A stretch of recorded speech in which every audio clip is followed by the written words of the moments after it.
one game that stood out to many Gerhard, especially in the SEC, of course, is Florida beating Texas. I think this was a line that scared you a little bit going into this game, and then we see the Longhorns get upset, and now sitting here on the outside looking in the top 25. There's an old saying, Simone, that if it's too good to be true, it possibly is. And I think that this line set at 5.5. It was underneath a touchdown. Yeah.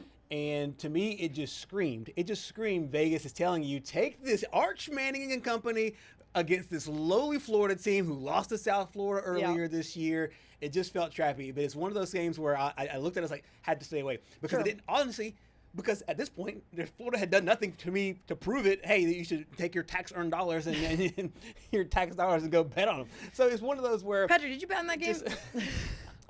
Yeah, I did. Minus 5.5. Great weekend for me. Yes. Yeah. Listen, Amazing man. weekend. Maybe you should take some advice from Gerhard going into your weekly your weekly thoughts. My volume's a lot smaller, but at the same time too, you had to sweat out Bama games, sweat out literally and figuratively. But no, this Florida team has been one that we've made fun of for a large part of the season because of what happened in the South Florida game. And we were talking like, hey, Billy Napier was going to be gone. Patrick, one of his overreactions was, hey, Billy Napier won't even survive halfway through the season. I think a lot of people shared that sentiment. Sure. But I think there was a quiet confidence in that Florida locker room that, hey, we can get this done. And that combined that with the fact that Texas has not played very great football as of right now. It does let you think that there is a second gear here for the Gators, and that schedule is still ridiculously tough. Yeah. But this could be a springboard moving forward for those guys. Let's take a listen to Billy Napier. Before we really unpack all of this, let's take a listen to Billy Napier. Of course, his quarterback, DJ Lagway, had a great game. Had a lot to do with one of with their big-time receivers that Mr. Wilson playing for the first time this season. Let's take a listen to Billy really quick. Well, I think he's a great teammate, and I think what motivates him is doing his job for his guys. You know, that's one of the things these guys kept saying, my guys, right? And I think, you know, let's take our guys and go beat him and his guys, if that makes sense. And I think ultimately that's when he's at his best, you know, when that's consuming him and he's grinding throughout the week and he's studying the opponent. He's taking care of himself. He's working in practice. He flips that switch and kind of gets into that competitive spirit in practice. And I think we kind of saw it Wednesday of this week. I would say it was the first time I kind of saw he can kind of get in that place, you know, as a competitor. I kind of saw that, and you kind of saw it out there tonight. So in general, I think he's a great teammate and one that he wants to be loyal, wants to come through for his guys. And I think ultimately that's what showed up out there today. So DJ Lagway honored by the SEC, and take a look at his stat line. It was certainly impressive. I mean, the guy threw for nearly 300 yards, went 21 of 28 on the day, 2 touchdowns. Both went to the same guy, in Dallas Wilson, who was playing for the first time. And I think sometimes, Gerhard, it really just take to having guys around you who just make your life a little bit easier. And sometimes it's not this profound, but this was pretty impressive because Dallas Wilson came in and certainly made a quick impact. Yeah, both guys have dealt with injuries going into this season. Dallas Wilson, it almost looked for a little while that he might miss a very significant amount of time. He obviously missed the first few games of the year, but with DJ Lagway too, it felt like he could never really get going because he was in a boot for the start of fall camping. He couldn't get everything rolling, but it just feels like both of their health concerns got better at the exact same time, and that also led to the chemistry on the field, and he was able to go to a guy who is so young, playing against Texas, two of the top brands here, in a really pivotal point of this season. I just feel like from a timing perspective, if you just believe in football, guys, the timing perspective is, hey, the gods gave you one here. Yeah. They gave you health at the right time. You executed. You made it happen. And as Billy Napier said, you went out and executed what we thought you could execute. So this is what I want to ask the table here, because it doesn't seem to me, I'm just going to put my opinion out there first. There's no lack of pressure. There's no less pressure on Billy Napier and his staff as to this is not a save his job game. Now, can this be a momentum shifting annual Billy Napier rebound in the second half of the season opportunity? Absolutely. But this game alone, and no bigger reason than the fact that Texas ain't good. So, okay, like you beat a team that is not good. You beat a team that might have 4 SEC losses at the end of the year, and I don't think I'm crazy for saying that. So what does this mean really for Billy Napier and for the Florida Gators. It's momentum, because you're right. You nailed it on the head. This is not a game where you can put your cap on it and say Billy Napier saved his job. But can this be the first brick in the wall that is built to be able to save his job? Yes, I agree. I think that's it. So yeah, but he's got to parlay this into more wins. Now they got another really tough Texas team coming up. That could be a job saver against Texas A&M. You think it is? As they move, if they were to win that game and continue to look good, because here's the thing, there's still so much left of the season. If this was later in the year, then one game can be the Texas A&M game. That could be the game saver, and we saw that. We saw that with Sam Pittman. He would win that 1 or 2 games, and that would save his job. That's where you don't want to be with a program, is with a guy that will consistently give you 2 or 3 good wins, but lose 4 or 5 games. Yeah. So this can be just another brick to me on that wall. Yeah, and I think he's just got to take this win, as you mentioned, and just parlay it into more wins. Yeah. Who would have thought going into the year that the number 1 and number 2 preseason team would be heading into week 7 and still have not won it against a Power 4 team? Yeah. I mean, that's ridiculous. Yeah. And just seeing, as you mentioned, Texas, they're not good. Who knows what they're going to be at the end of the year? I thought you were crazy when you said they're going to have 4 SEC losses by the end, but now, I'm 0 for 2 after called ball Mississippi knowledge. State. Yeah, I guess I don't have ball knowledge, but I mean, you look at the road ahead. You go to Texas A&M, trying to defeat the whole state of Texas at this point, and then you host Mississippi State. Then you're off. Then you play Georgia, and then you go to Kentucky. I mean, to save his job, realistically, he's got to go 4-1 or 5-0. I don't know about that. If you look at those numbers right there, in my opinion, if Billy Napier gets one of the next 2, goes into the bye, gets Kentucky and messes around with, who was Georgia at that point? I don't know. I mean, I think if he goes those games there, if he wins 2 of them, I feel like he's in a good spot. Yeah.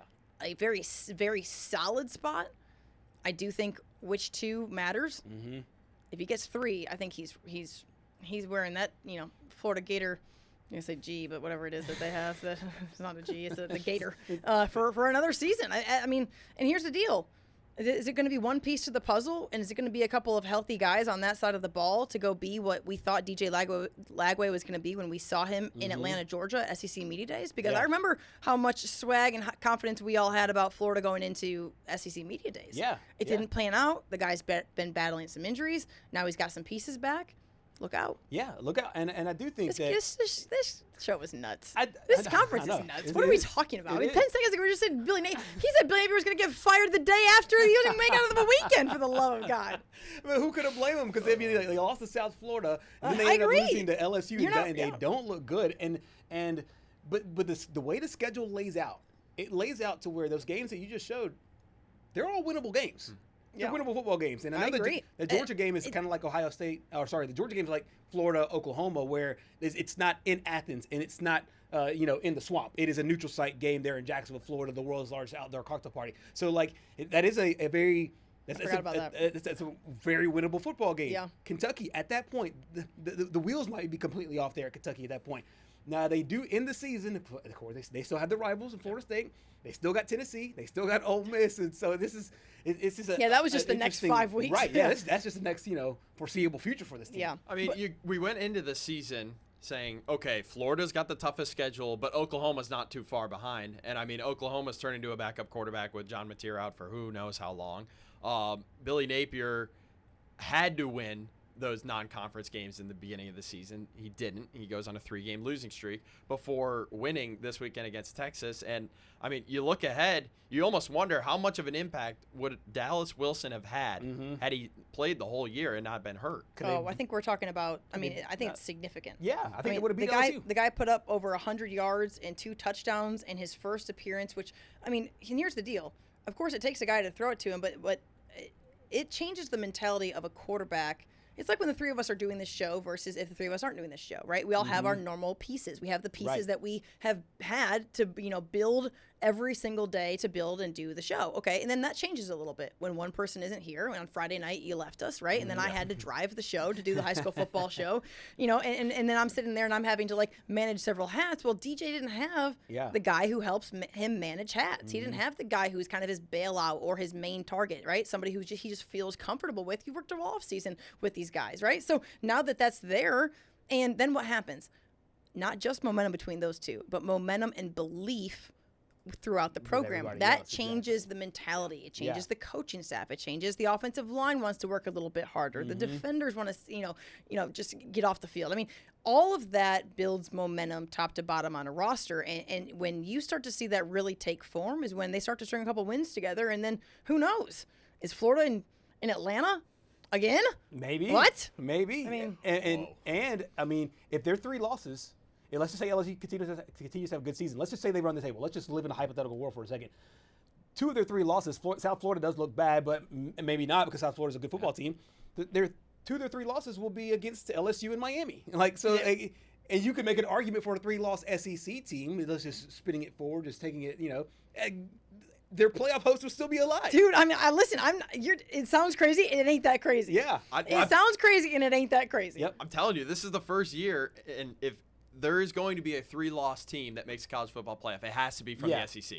Yeah. Because as I told you last weekend, there is no other conference where there is as much cannibalism as the SEC. Yeah, but here's what's so crazy, Patrick, is that if it's let's just say it's Florida, 2 of those losses will not be in the SEC. So it's going to be an SEC team, but not because of SEC schedule. It's going to be because of, it'll be 1 loss is going to be to LSU. And then if they were to run the table, go to the championship game and then have an argument, they have a loss to Miami, who could be the best team in the country, despite Gerhard's wishes. And then South Florida, who really knew what that even was at this point. Going into week 7 of the college football season, what we were all looking at and discussing in week 2, Alabama is nothing. Florida State, give them the crown, like they did in 13. I mean, Florida, Billy Napier doesn't have a job. I mean, everything changes week to week. It is wild, wild times. It really is. And South Florida could be, if they continue to run the table. South Florida's only loss is Miami. Their only loss to the season is Miami. If South Florida is the Group of 5, representative, and LSU is in. Honestly, we all figure out really quickly. None of us know anything. Is what this is. We don't know ball. Listen, there is no telling what things could look like in the next 2 months. But man, what a time to be alive in college football. No question about that. Patrick, I know that we also heard from Billy moving forward as they prepare for this Texas A&M game. Let's take a listen to what Coach had to say about this Aggies defensive line. Yeah, no, I think. Look, these 2 interior DLs are exceptional, and we're very familiar with the edge players as well. That's the challenge. It seems to be a challenge every week in this league, right? So the key is we play on time. We're assignment sound. We play with fundamentals and techniques, and we get the ball out on time. I think that's the key. So we got to get them open. We got to throw it on time, and we got to protect inside out and keep the quarterback clean, right? So protect and effect. It's the same every week. Which team does it better is typically a good indicator who wins the game.